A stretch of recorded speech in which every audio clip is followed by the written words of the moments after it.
Perkenalkan, nama saya Nino Triseo, NIM 01 2019 0430, kelas L semester 5, Prodi PAK. Di sini saya akan menjelaskan materi mengenai strategi penyampaian, pengelolaan, questioning atau bertanya. Bagian A, mengenai strategi penyampaian. Strategi penyampaian merupakan salah satu bagian dari strategi pembelajaran, tentunya memiliki peran yang sangat penting dalam rangka menyampaikan pesan-pesan pembelajaran kepada pelajar. Strategi penyampaian isi pembelajaran adalah siasat guru untuk memilih, menetapkan, menerapkan media pembelajaran, interaksi pembelajaran dengan media, dan struktur belajar dalam penyampaian materi. Adapun langkah-langkah strategi penyampaian. Yang pertama itu strategi penyampaian simultan. Strategi simultan ini merupakan penyampaian materi pembelajaran lebih daripada satu, maka strategi penyampaian simultan adalah materi secara keseluruhan. Yang kedua merupakan strategi penyampaian fakta. Strategi penyampaian fakta ini merupakan strategi penyampaian pembelajaran termasuk jenis fakta seperti waktu, tempat, dan peristiwa. Dan yang ketiga merupakan strategi penyampaian konsep. Strategi ini merupakan materi berupa definisi atau pengertian dan mempelajari konsep agar siswa dapat memahami materi pembelajaran tersebut. Adapun tujuan strategi penyampaian. Tujuan strategi penyampaian adalah strategi penyampaian merupakan komponen variabel metode untuk melaksanakan proses pembelajaran. Fungsi strategi penyampaian pembelajaran adalah penyampaian isi pembelajaran kepada pembelajar, menyediakan informasi atau bahan yang diperlukan pembelajar untuk menampilkan untuk kerja. Adapun komponen strategi penyampaian.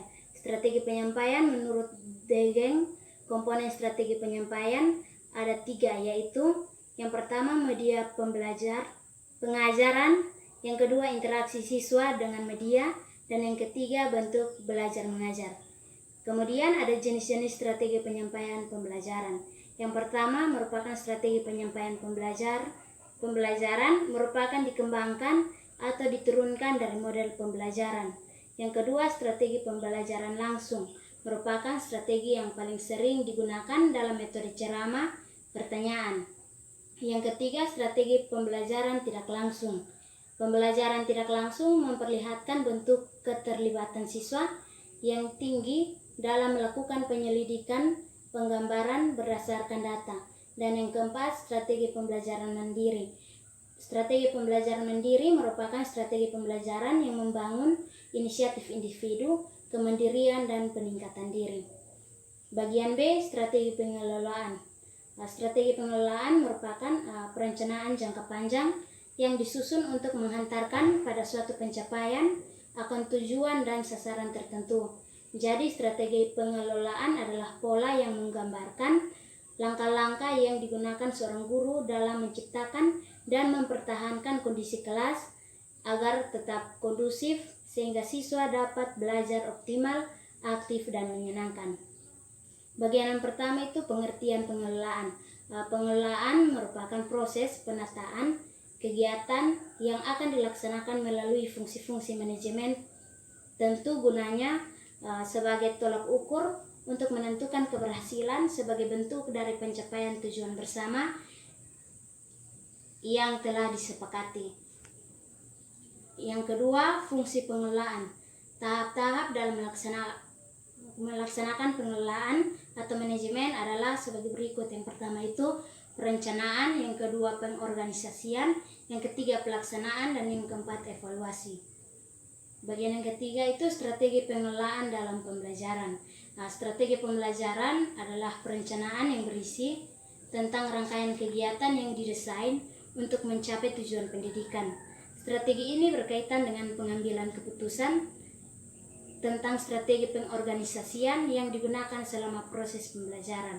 Strategi pengelolaan dalam pembelajaran meliputi yang pertama itu penjadwalan penggunaan strategi pembelajaran, yang kedua pembuatan catatan kemajuan belajar siswa, yang ketiga pengelolaan motivasional, dan yang keempat kontrol belajar. Bagian yang keempat merupakan tujuan dan fungsi pengelolaan pembelajaran. Yang pertama itu merancang tujuan belajar, yang kedua mengorganisasikan berbagai sumber belajar untuk mewujudkan tujuan belajar. Dan yang ketiga, memimpin yang meliputi memotivasi dan mendorong siswa. Dan yang keempat, mengawasi segala sesuatu, apakah sudah berfungsi sebagaimana mestinya atau belum. Bagian yang kelima merupakan faktor-faktor yang mempengaruhi pengelolaan pembelajaran. Faktor-faktor yang mempengaruhi pengelolaan pembelajaran antara lain itu kurikulum, gedung atau sarana kelas atau sekolah, guru, murid, lingkungan sekitar, media yang digunakan. Bagian C tentang strategi questioning atau bertanya. Istilah strategi menurut bahasa adalah rencana cermat mengenai kegiatan untuk mencapai sasaran khusus. Pada awalnya strategi berasal dari istilah kemiliteran, yaitu usaha untuk mendapatkan posisi yang menguntungkan dan tujuan yang dicapai kemenangan. Strategi pembelajaran planted questions merupakan strategi yang ditujukan untuk membantu seorang guru atau dosen agar dapat mempresentasikan informasi dalam bentuk respon terhadap pertanyaan yang telah ditanamkan atau diberikan sebelumnya kepada siswa atau mahasiswa. Pada hakikatnya belajar adalah bertanya dan menjawab pertanyaan. Bertanya dapat dipandang sebagai refleksi dari keingintahuan setiap siswa. Sedangkan menjawab pertanyaan menunjukkan kemampuan seorang dalam berpikir. Di dalam Islam kita dianjurkan untuk bertanya. Hal ini sesuai dengan firman Allah, yaitu bertanya akan sangat berguna dalam suatu pembelajaran karena dapat yang pertama itu menggali informasi tentang kemampuan siswa dalam penguasaan materi pelajaran. Yang kedua, membangkitkan minat siswa untuk belajar. Yang ketiga, merangsang keingintahuan siswa terhadap sesuatu. Yang keempat, memfokuskan siswa pada sesuatu yang diinginkan. Dan yang kelima, membimbing siswa untuk menemukan atau menyimpulkan sesuatu. Bagian yang ketiga, langkah-langkah pelaksanaan question student have. Question student have merupakan salah satu model pembelajaran aktif dari sekian banyak pembelajaran aktif yang dianggap dapat meningkatkan aktivitas dan hasil belajar siswa. Langkah-langkah dalam pelaksanaan question student have, yang pertama itu bagikan kartu atau kertas kosong pada setiap siswa. Yang kedua, mintalah setiap siswa untuk menulis beberapa pertanyaan mengenai materi yang sedang dipelajari.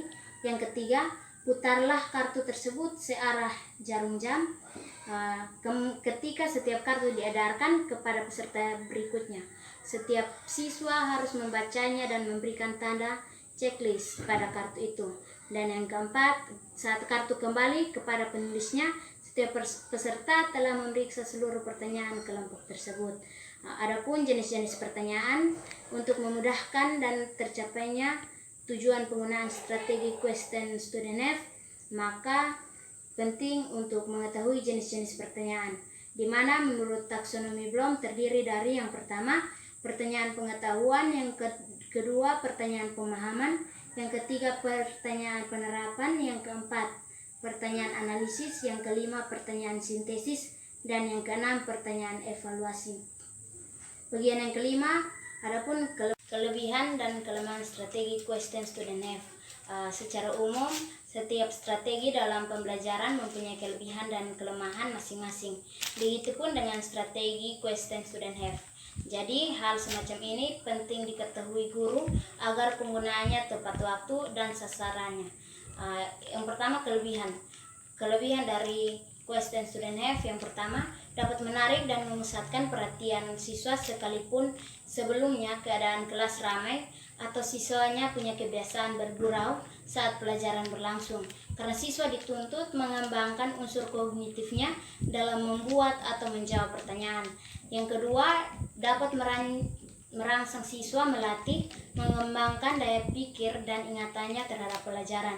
Dan yang ketiga, mampu mengembangkan keberanian dan keterampilan siswa dalam menjawab dan mengemukakan pendapatnya. Kemudian kelemahannya, yang pertama itu dapat menarik dan memusatkan perhatian siswa sekalipun sebelumnya keadaan kelas ramai dan siswanya pun punya kebiasaan bergurau saat pelajaran berlangsung. Yang dibutuhkan sering tidak cukup karena harus memberi kesempatan semua siswa membuat pertanyaan dan menjawabnya. Yang kedua itu siswa merasa takut karena sewaktu menyampaikan pertanyaan, siswa kadang merasa pertanyaan salah atau sulit mengungkapkannya. Jadi dari materi ini dapat disimpulkan bahwa pola yang ditetapkan secara sengaja untuk melakukan suatu kegiatan. Strategi pembelajaran juga adalah usaha seorang pendidik untuk mencapai tujuan pembelajaran yang baik.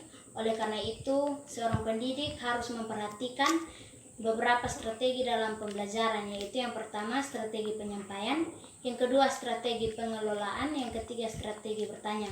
Strategi pembelajaran mencakup penggunaan pendekatan, metode, dan teknik, bentuk media, sumber belajar, pengelompokan peserta didik untuk mewujudkan interaksi, edukasi antara pendidik dan peserta didik terhadap proses dan hasil serta dampak kegiatan pembelajaran. Mungkin ini materi yang dapat saya sampaikan. Sekian dan terima kasih. Shalom.